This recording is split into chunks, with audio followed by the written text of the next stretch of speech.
Everything's up in the air. Ryan Garcia got hurt. I believe his wrist or his shoulder. So we have a pending meeting with Ryan's team, and then we'll take it from there. But I'm not sure exactly what's going to happen with the with fan media. To watch this man. Well, actually, I came to watch Manny Pacquiao. I don't even know who this guy is, but I'm just happy that. Music, applause. Ryan Garcia's wrist surgery has thrown another curveball into what was shaping up to be an exciting matchup against Rukiya Anpo. Well, look, right now everything's up in the air. Ryan Garcia got hurt. I believe his wrist or his shoulder. So we have a pending meeting with Ryan's team, and then we'll take it from there. But I'm not sure exactly what's going to happen with with Fano. Or with this wasn't just any fight, it was an exhibition bout set for last month, December, a fight at 153 pounds that had already built up plenty of heat. Some time like that to watch this man. Well, actually, I came to watch Manny Pacquiao. I don't even know who this guy is, but I'm just happy that I'm working with 2 press conferences in the bag. The tension between the 2 fighters was real. Ano wasn't shy about showing his intentions. He gave Garcia a solid push during one of their face-offs, letting everyone know he wasn't there for fun. He wanted to make a statement, and boy did he succeed. For Garcia, this fight was more than just an exhibition. It was his chance to stay sharp and keep the spotlight on him. The past hasn't been kind to him. Heyo, you have awoken the beast. It's over. I seen your stupid Instagram video of you hitting me on your bag. You look ridiculous. Take off your glasses. I'm going to knock your big ass out. It's over. You're done. You're goofy. God. Back in April 2023, he went up against Devin Haney in what was supposed to be a defining moment. At first, it seemed like Garcia had done the impossible, pulling off a dramatic majority decision win, but then came the ban. However, the exhibition fight with Anpo was supposed to be the perfect solution. It wasn't a professional bout, so it didn't violate his suspension. It would also come with a big paycheck, something Garcia badly needs. Right? Music, now, you, you.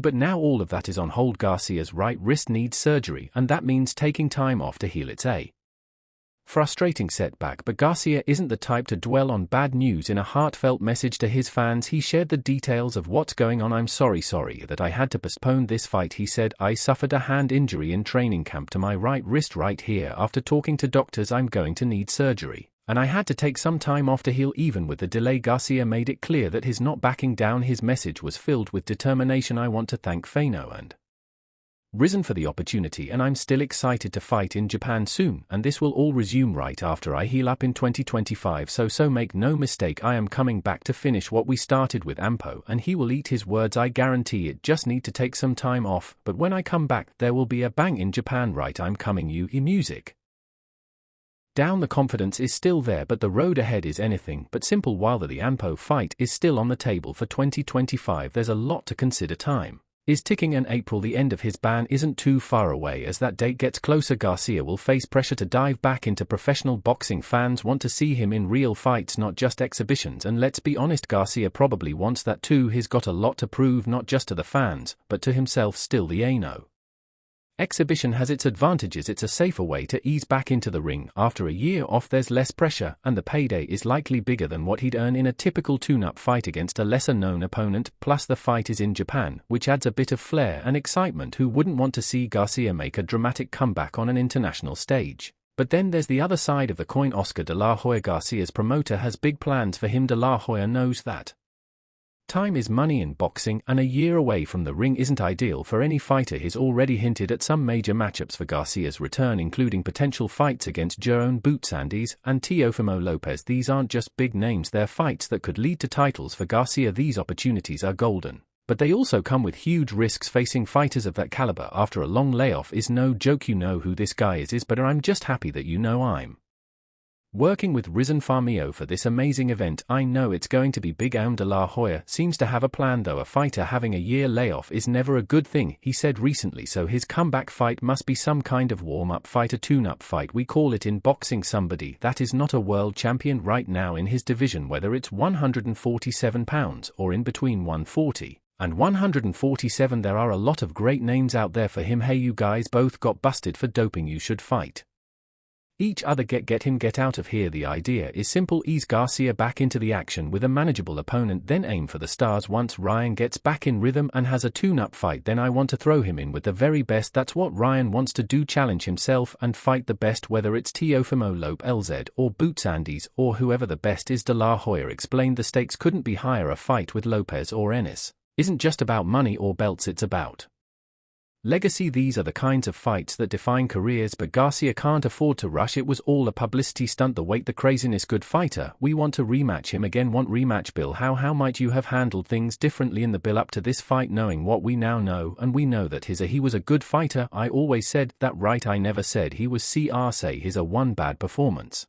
and the critics will come down on him like a ton of bricks. That's why every decision he makes now is so important. For now, the focus has to be on recovery. Surgery is a big deal, and Garcia needs to make sure he takes the time to heal properly. His promise to come back stronger, and his fans are counting on him to deliver, whether it's in a Tokyo exhibition or a high-stakes Vegas showdown. Garcia has a chance to remind the world why he's one of the most exciting fighters in the game. It's going to take patience, hard work, and some tough decisions, but if anyone can pull it off, it's King Ryan. However, in the middle of all this, Bill Haney's relentless push for a Devin Haney vs. Ryan Garcia rematch has reached a fever pitch. The desire to set the record straight, to erase the cloud of controversy surrounding their first encounter, seems to drive Bill with unwavering determination. He knows the stakes and isn't about to let anyone, not even Ryan Garcia's promoter Oscar De La Hoya, sideline the rematch he believes Devin and the fans deserve. So the first round happened, bro. You said you had a great see this what I understand. I don't know, how was he that fast with his left hook? Cause you, I know you'll worked on it. Cause you said it. Yeah, how did you get hit with that shot early in the fight? I mean, talk to me. It's boxing, you can't swim without getting wet. Am you going to get hit? Got hit. The first fight between Devin and Ryan back in April 2024 was supposed to be a celebration of boxing's youth and skill. Instead,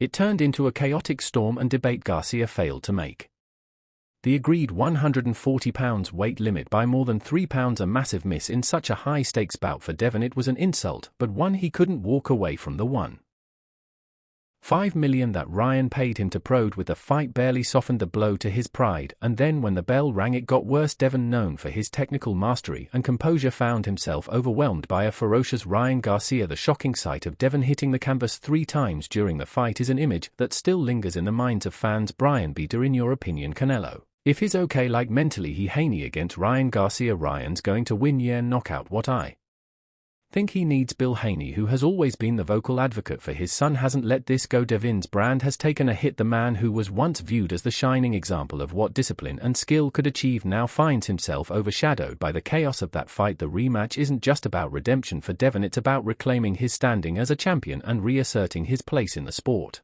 But obstacles to the rematch are everywhere. Oscar De La Hoya, who has other ideas for Garcia's return, is one of them. No warm-up, baby, no warm-up. I got to get my back, I got to get my back. While Bill insists that Devin deserves the rematch, Oscar is busy talking about Ryan's next chapter, but Bill doesn't want his son's narrative overshadowed by these distractions. Devin has unfinished business with Ryan, and Bill isn't shy about saying so. Devin is a champion, Ryan Garcia is not, Bill declared with his usual conviction. Oscar De La Hoya hasn't been able to make a champion out of Ryan Garcia. Devin wants to fight whoever the people want to see, but he wants it to be on a level playing field. We do it for the people, they're the ones that pay the bills, not the promoters. If the fans want to see a fight, then there's a network that wants to put it on. No, he won't. Why do you think that? What do you think I would do? I just don't think you're going to go in the middle of the ring. I mean that would be stupid. Why? All right, come to center, I'll meet you in the center.